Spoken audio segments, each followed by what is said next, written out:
Bab 512. Tega. Setelah ibu dan anak itu selesai memberi makan kucing di lantai bawah, induk kucing itu menggosok-gosok kepalanya di telapak Audrey Han dengan penuh kasih sayang. Dia mungkin tahu dia kotor, jadi dia tidak berani menggosok badannya tempat lain. Ketika Glenn mengelusnya, dia juga tidak melawan, melainkan membiarkan Glenn mengelus kepalanya. "Mommy, ibu kucing sangat baik, kasihan anaknya, mari kita membesarkan mereka." Audrey Han berpikiran yang sama, jadi dia mengangguk, "Oke, mari kita besarkan mereka." Tapi ini sudah malam. "Besok, mari kita ambil kardus dan membawa mereka ke klinik hewan, lalu kita bawa pulang." "Baik." Segera, keduanya kembali ke atas, dan kucing besar itu kembali ke semak-semak. Setelah sampai di apartemennya, Gita sudah menyiapkan makan malam, jadi mereka berempat berkumpul untuk makan bersama. Suasana selama makan tenang, karena hubungan kecil antara Gita dan Audrey Han membuat begitu perhatian. Dia tidak berani mendongak menatap Audrey Han, karena merasa setiap kali mendongak, ia melihat bibir pria itu dan bahkan bisa membayangkan kelembutan bibirnya. Memikirkan hal ini, Gita pun terus-terusan menundukkan kepalanya sambil berusaha menghilangkan pikiran jorok di dalam kepalanya. Sementara, kecanggungan Audrey Han dan kakaknya adalah karena Colden Ye. Karena kejadian sebelumnya, dia merasa mungkin ada kesenjangan antara saudara kandung, sehingga makan bersama kali ini membuat hatinya sedikit cemas. Sementara itu, Audrey Han malah sangat tenang. Dia mencicipi makanan ini dan merasa enak. Kemudian mencicipi itu, juga lumayan. Jadi, dia dan Glenn saling berbagi. Audrey Han dan Gita saling memandang satu sama lain. Setelah makan, Audrey Han berpikir harus melenyapkan kecanggungan antara dirinya dan Audrey Han. "Aku akan mencuci piring dan sumpit." Ketika Audrey Han mengatakan itu, Gita juga buru-buru membantu. Keduanya membersihkan bersama dan pergi ke dapur. Begitu Audrey Han membawa barang-barang ke dapur, telepon di sakunya bergetar. Dia meletakkan piring dan mencuci tangannya, lalu mengeluarkan ponselnya dan melihatnya. Itu adalah pesan dari Colden Ye. Pesan yang dia kirim hanyalah sebuah emoji memelas, diikuti oleh sebuah kalimat di belakangnya. "Apakah kamu sedang sibuk?" Ketika Audrey Han melihat kalimat ini, dia langsung terpaku. Dia memberitahu pria itu saat di rumah sakit bahwa dia akan mengantarkan makanan jika dia sudah tidak sibuk. Tapi sekarang, Audrey Han melirik jam, sudah sekitar jam 8 malam. Apa dia belum makan? Memikirkan hal ini, Audrey Han membalas.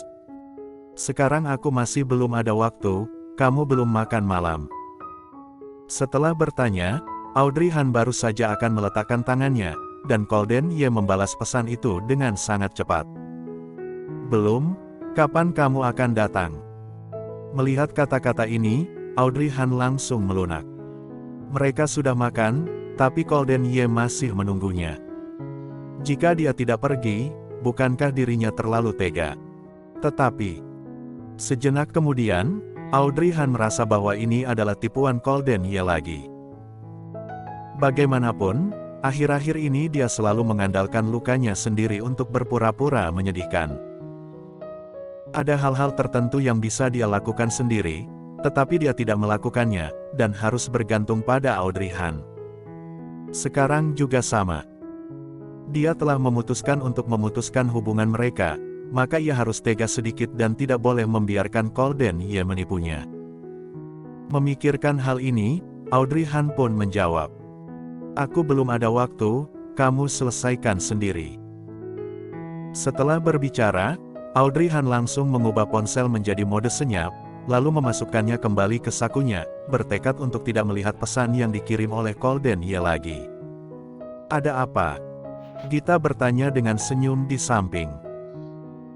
Senyum ini begitu menyakitkan mata hingga Audrey Han tidak ingin memperhatikannya secara langsung, tetapi menyingsingkan lengan bajunya dan menyalakan keran untuk mencuci mangkuk, sementara Gita masih bersandar di samping dan tertawa terbahak-bahak.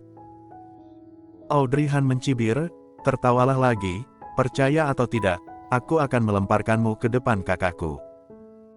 Biar pria idamanmu melihat wujudmu sekarang. Begitu ia mengejutkan Audrey Han, senyum puas dan ekspresi di wajah Gita menghilang. Dia mengerutkan bibirnya dan mengeluh kepada Audrey Han dengan tidak puas, Audrey, kamu benar-benar terlalu jahat. Jangan terus-terusan menekanku dengan memakai kakakmu. Oh, kapan aku menggunakan kakakmu untuk menekanmu? Audrey Han mengangkat alisnya, jelas kamu takut padanya yang sudah melakukan sesuatu yang membuat malu, kalau tidak. Mana mungkin semalu itu?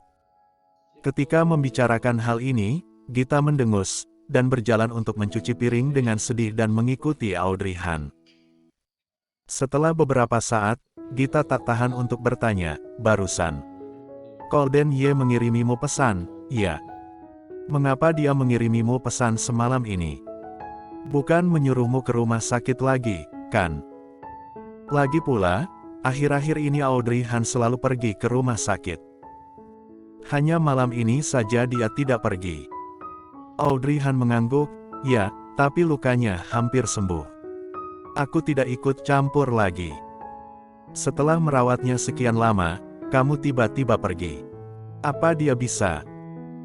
Kata-kata Gita membuat Audrey Han menghentikan gerakannya, dan kemudian dia mengerutkan kening, bahkan jika dia tidak terbiasa, apa hubungannya denganku? Oh. Gita menjawab, dan kemudian tersenyum, jadi kamu tidak akan keluar malam ini. Iya. Audrey Han mengangguk, ada banyak orang di sekitarnya yang bisa merawatnya, ditambah aku merawatnya beberapa waktu lalu, dan aku telah melakukan yang terbaik.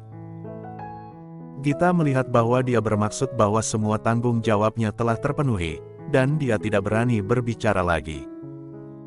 Setelah mereka berdua membereskan semuanya, lalu meninggalkan dapur bersama.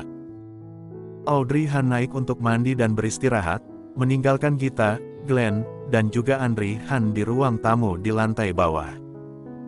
Untuk menyibukkan diri, Audrey Han sengaja keramas. Hanya saja ketika air dari kepala pancuran tumpah dari kepalanya membasahi seluruh tubuhnya, yang ada di pikiran Audrey Han hanyalah luka Golden Ye, cara dia berbaring di bangsal, dan kemudian dia menatap matanya yang sedih. Audrey Han merasa bahwa mungkin kepalanya sudah kemasukan air hingga bisa memiliki pemikiran seperti itu.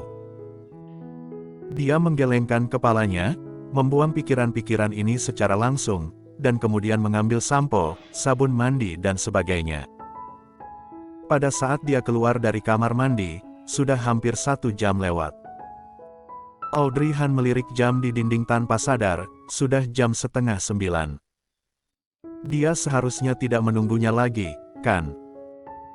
Untuk beberapa alasan, Audrey Han mengeringkan rambutnya, lalu duduk di depan meja rias untuk memakai krim wajah, dengan ponsel yang tergeletak dengan tenang di depannya. Dia menggigit bibir bawahnya, menguatkan hatinya untuk tidak melihat ponsel itu. Tidak peduli bagaimana, dia sudah memutuskan untuk tidak peduli dengan pria itu apapun keadaannya. Pasti akan ada waktu di mana pria itu sudah tidak tahan menunggunya, lalu pergi memanggil orang lain. Ya, pasti seperti itu. Glenn datang untuk membuka pintu dan menggosok matanya, Mommy, aku mengantuk. Audrey Han mencubiti pipinya, apakah kamu sudah mandi? Kalau sudah, sikat gigi dan pergi tidur. Ya, kalau begitu aku akan sikat gigi dulu. Selamat malam, Mommy. Bersambung.